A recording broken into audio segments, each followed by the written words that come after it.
Hello and welcome to the Family Brand Podcast. My name is Chris.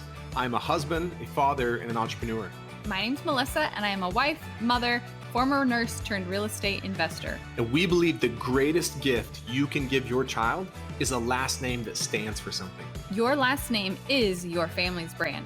If you are a parent who wants to raise your child to know who they are, love who they are, and believe in who they are, this show is for you. We promise to bring you real and authentic conversations with parents and experts who are committed to making their family their life's most important work. This show will help you take a stand for your family and to raise your children by design, not default.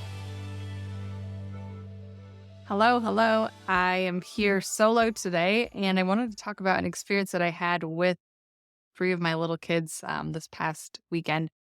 I'm sure everyone is tired of people talking about the eclipse that recently happened. But I want to talk about my adventure that I took with my little kids and how that and a few other things that are happening in my world right now had me start thinking about having fun. Like, are you having fun yet in your family? So I've been talking to my kids about the eclipse. I'm homeschooling 4 of my kids now, technically, even though my high schooler is pretty easy. I don't know if he counts, but we, prior to the eclipse, had been talking about it, and we watched some videos on YouTube about people that had documented the eclipse that they'd been to in 2017, and I kind of threw it out to them, like, should we go? Should we go to the eclipse? It's in not we live in Arizona, and it wasn't the full path of totality. It was not in Arizona, but it was in Texas. And, I looked on my phone and I was like, oh, we'd have to drive 9 hours. That would be the closest we could get would be 9 hours to seeing the full eclipse. And so I kind of floated it out to them, like, you guys want to go? And they were like, yeah, that would be fun and whatever. And then I didn't bring it up. And then like several days passed, and then it's Sunday afternoon. And Ivy, my 12-year-old, is like, Mom, I thought we were going to watch the eclipse. Are we going to watch the eclipse? And I was like, because it was happening so soon. And I was like, that's a lot of driving, like 18 hours of driving. Chris wasn't going to come with me. He had commitments. And so it would just be me and the 3 little kids driving to Texas and back. But I did think about our family motto from last year, which was fill your life with lots of experiences, not lots of things, have incredible stories to tell, not incredible clutter in your closets. And so that was running through my mind. Also, Smiths are adventurous, which is one of our family values. And I just thought, you know what? This really fits like so much of what we stand for and what we believe in, which, by the way, is the power of having family values, is that you do have a lens by which to make decisions. And so in that moment, it helped me make that decision and be like, okay, you know what? Let's go. Because the next eclipse isn't happening till like 2044 or something here in North America anyway. And my kids will be grown up by then. Like, this is really the last time in their childhood that I would have this opportunity to take this random adventure and this random road trip. And so we sprung for it. And it was a lot of driving. And it was really fun, though. Like, I think it's too soon to say we just got back today. Sometimes you just got to let things simmer for a couple days and be like, okay, let me process what all just happened, just because it was such a whirlwind. But it was so fun. Like, I've never done anything like that with, just my kids, 3 of my kids anyway, where it was just so spontaneous and we were just flying by the seat of our pants the whole entire time. And like, I was on my way there and I called Chris and I was like, hey, can you book us a hotel? Because I didn't know how far I would get that first night. And so when I realized, like, okay, let's stay the night in El Paso tonight. So I called Chris and was like, hey, will you book us a hotel in El Paso? So we stayed in El Paso the first night. We lost like 2 hours worth of driving, which I didn't think about ahead of time. So I only got 5 hours of sleep that night because we got in so late and then had to wake up so early because of the time difference there. And anyway, just so many little things about the adventure. We didn't have goggles, like the viewers, to view the eclipse. And I couldn't find them anywhere. Like, I knew right when we left our house, I needed to find those. And so I started calling, like, as we were pulling out of our driveway, Ivy was my co-pilot. I was like, Ivy, let's start calling all the places we can think of and see if we can find these.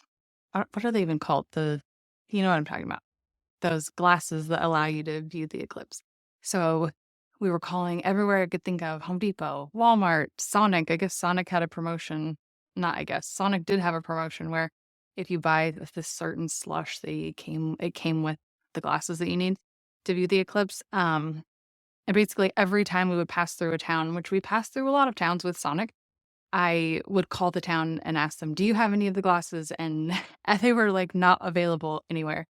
And I was a little stressing about that. And so I told the kids, okay, we got to put out good vibes that we will find these glasses. I even told Chris when we were talking to him one time, okay, put out the energy that we will find these glasses. And so we were almost, we woke up the next morning and we had to get on the road, I think at 7, which was really 5 our time, in order to make it in time. And one of the last towns that we were going to pass through, like that was big enough that could have a Sonic in Texas, I passed by the Sonic on the highway and I was like, "Oh, Ivy, let's call them." And so she called them, and it was a pretty small town with not any surrounding town really. And so I thought, they might have the goggles. And so we called them. Sure enough, they did have the goggles. So I pulled off of the next exit, turned around, went and got the goggles. I had to buy 4 ginormous slush float things. But of course the kids were not complaining about that. And we got our goggles and we got to view the eclipse. And it was so fun. And then we got some Texas barbecue and then we started home. And Ivy later, she was like, "So we drove all of this time for basically 1 minute of an eclipse." And I was like, "Yeah, basically." But it was all of that time before and after, and the parks that we played at, and the swimming pool in the hotel, and all these little memories along the way. And it wasn't perfect. The kids fought sometimes. Don't want to paint this picture like it was just this glamorous retreat because it was a lot of hard work and a lot of driving. But I think sometimes the best things that we do as families, they do require a little bit of effort, which I guess leads me to my next point that I kind of want to make this all about is having fun together. It was a lot of work and it was a lot of fun. It was so fun to just spontaneously drop everything and have this little adventure. And I know that that's not the reality that you can't always do that. But for me, it worked out this time. And it was fun to just not be so like buttoned up and be like, nope, we can't, we can't do that. It was fun to say, yes, let's do it. Like, why not? And it reminds me of recently, if you're on my email list, I sent out an email survey asking people about their time as a family, kind of like what's taking the most of your time right now? Where do you want to be spending your time?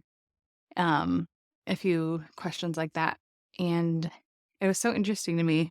I've had quite a lot of responses, and a lot of the feedback on that survey is families talking about with their time, like if they could get more time, they would have more fun together.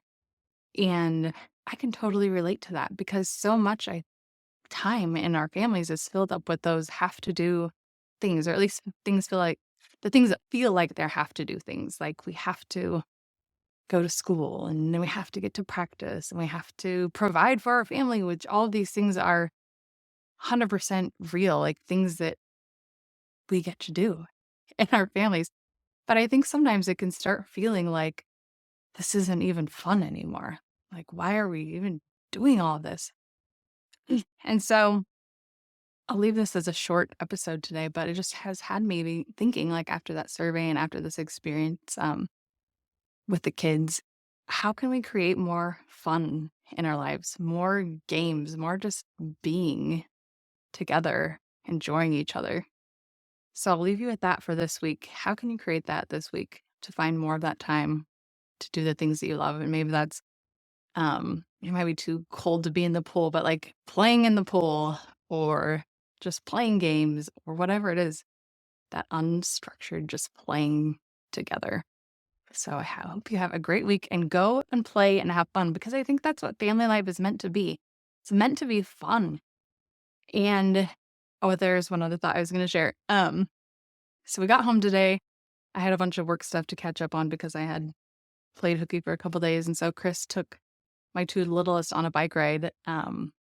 they got these e-bikes for Christmas, and we just barely got them working. Like, they worked for a day, and then the tires went flat.